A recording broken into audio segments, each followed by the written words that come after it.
Herkese merhabalar, ben Tuğba. Kanalıma hoş geldiniz. Bu videoda pamuk gibi muzlu kek tarifi vereceğim.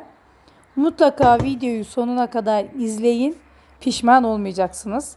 Tarifime başlıyorum. 3 tane yumurtayı çırpma kabıma aldım. Üzerine 1 su bardağı toz şeker ekliyorum. Ve blenderımla iyice köpük köpük olana kadar çırpacağım. Lütfen yumurtayı çırpma aşamasını biraz uzun tutun.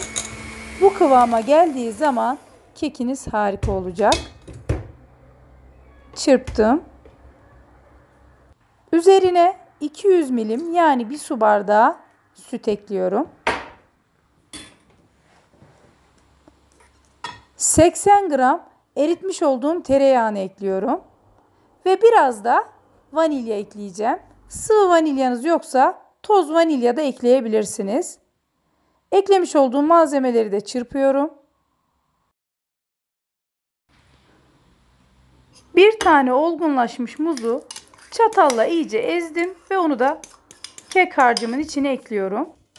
Bu kekimin püf noktası 1 su bardağı normal un, 1 su bardağı da kepekli un kullandım. Ve gerçekten kepekli un kullandığıma çok memnun kaldım.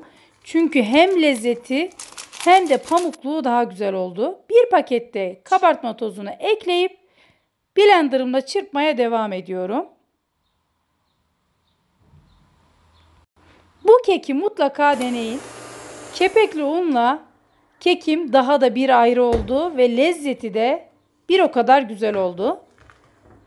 Zaten kepekli unla yapmış olduğum hamuru size daha yakından göstereceğim. Diğer unlardan çok daha farklı oldu.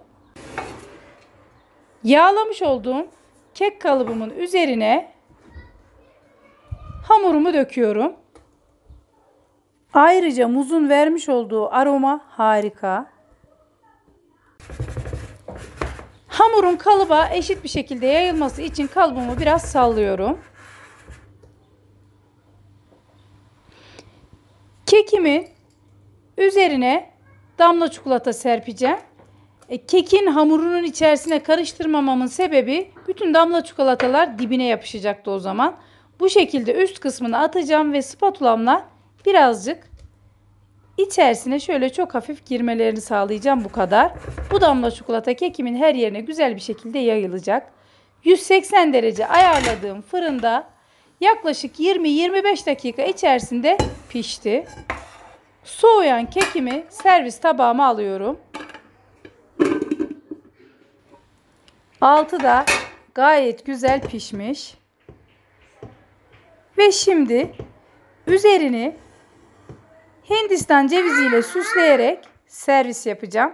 Siz de üzerini istediğiniz şeyle süsleyebilirsiniz. Özellikle muzlu keke damla çikolata çok yakışıyor. Mutlaka deneyin. Hindistan cevizi tozuyla süsledim ve birazdan servis edeceğim.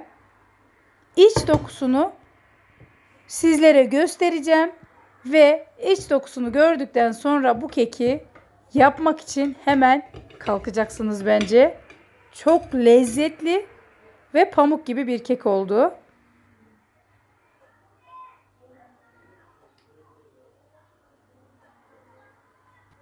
Yumuşacık bir dokusu var. Birazdan çatalla da bölüp sizlere göstereceğim.